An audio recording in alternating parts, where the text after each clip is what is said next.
So hello everyone, তো তোমরা তো আর্টস স্যারের টিউশনের টিচার্স ডেতে দেখেছোই।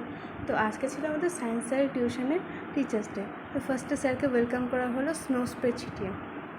তারপরে আমরা রিং লাইট নিয়ে এসেছিলাম, তারপরে কেক কাটা হয়ে গেছিলো। তো তোমরা কমেন্ট করে বলো তোমাদের সায়েন্স স্যারের টিউশনের কবে টিচার্স ডে পালন করেছিলে, টিচার্সদের দিন নাকি পরে। তারপরে আমরা গিফট দিয়েছিলাম, তারপরে ক্র্যাকার ফাটানো হচ্ছিলো, স্নো স্প্রে দেওয়া হয়েছিলো, অনেক মজা হয়েছিলো। তো সবাইকে ভূত বানিয়ে দিয়েছিলাম।